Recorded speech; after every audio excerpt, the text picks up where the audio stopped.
Welcome to American Black Journal. I'm Stephen Henderson. It's no secret that Detroit is fast becoming a food destination. More than 100 restaurants opened in Metro Detroit over the past 3 years. But there are also some growing pains. Thousands of food industry jobs go unfilled each year. My first guest owns the popular restaurant Kuzzo's Chicken and Waffles on Livernois, and he knows the challenges and finding and keeping good staff. I'd like to welcome Ron Bartell to American Black Journal.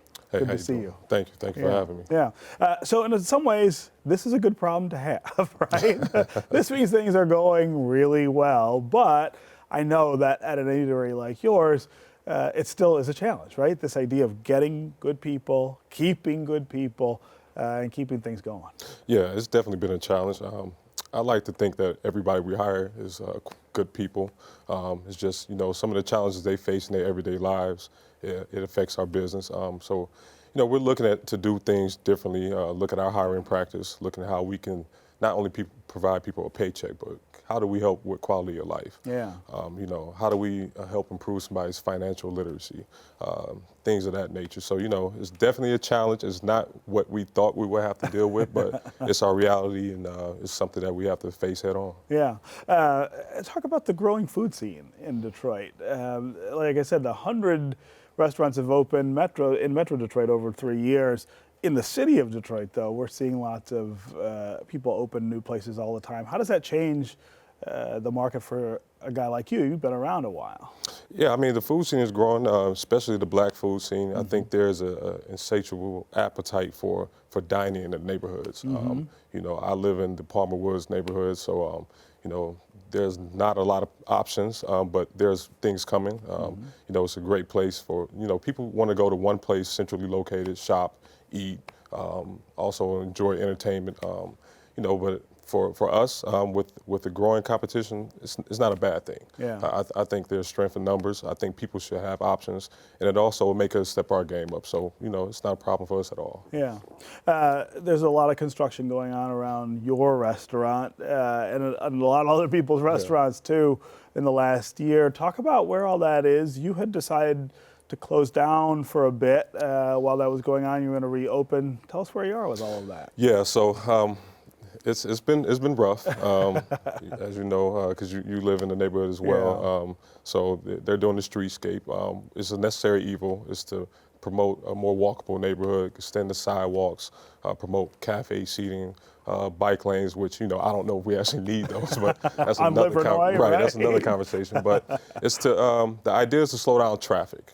If you have people driving 40, 50 miles per hour, they may not be able to see some of the beautiful businesses that are along the Avenue of Fashion. So they started in May. We didn't realize it was going to be this intrusive.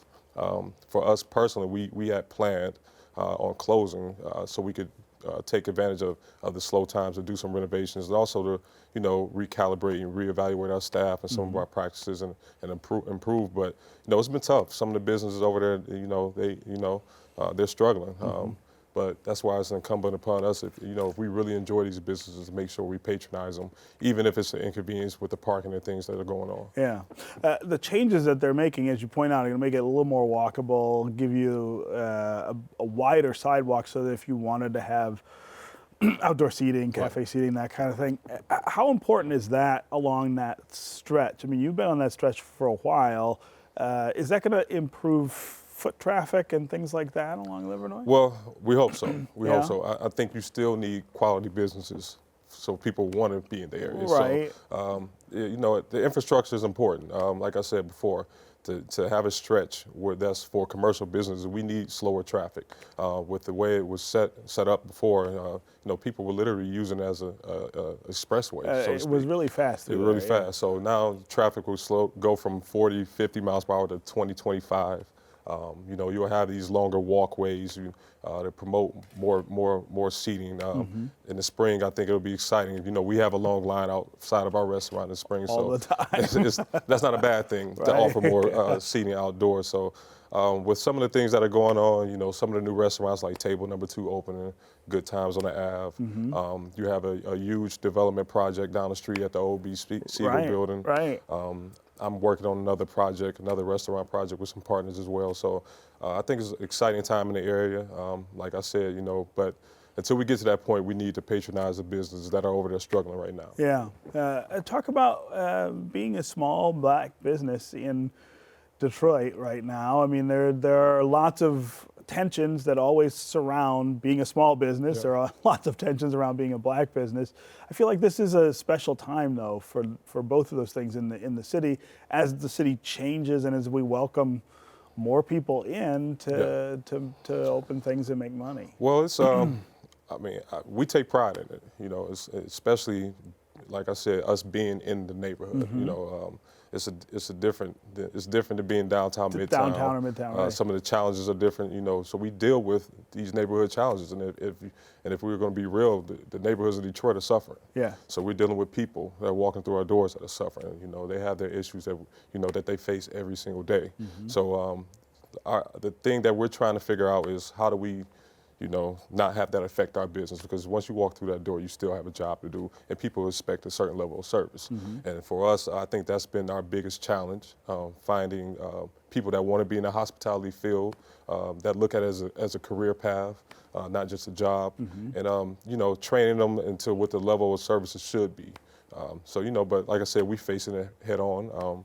This has been a great time for us to step back, recalibrate, redo some things in the back of the house from an operational standpoint, but also do some softer things in terms of what can we provide our staff to, so they have a better quality of life. Yeah, yeah. I mean, your restaurant is really popular, and I would be surprised if anybody hadn't heard of it.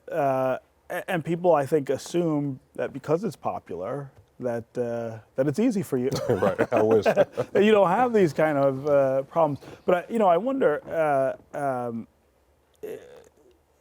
businesses that aren't as established as yours have to be having even a harder time, not just with things like this construction project, but all the other changes in the city of Detroit. I wonder if you have ideas about ways that they could be helped that we're not thinking of. I just think there's strength in numbers. Yeah. Particularly for small black-owned restaurants. This is an industry that that we've been shut out of, just like a lot of other industries. So I think if we could all collectively come together and talk about some of these challenges that we face, because we all face them. One of the things that I've been doing, we're partnering with the city, Detroit at Works. We're trying to come up with a hospitality program where, we'll hold a career fair, identify people that want to be in this field. They'll apply. If they're accepted, they get training for 2 weeks on some front of the house skills, back of the house skills at Bright Off Academy. It'll also have some financial literacy components, life skill components, and from there they'll be able to work at our place of business or table number 2 or Good Times on the Ave. So we're calling it Serve Up Livernois. It's geared towards for the Avenue of Fashion. So we'll see how it goes. Yeah. Well, congratulations. Thank you. And thanks for coming by. I appreciate you having me. Thank you.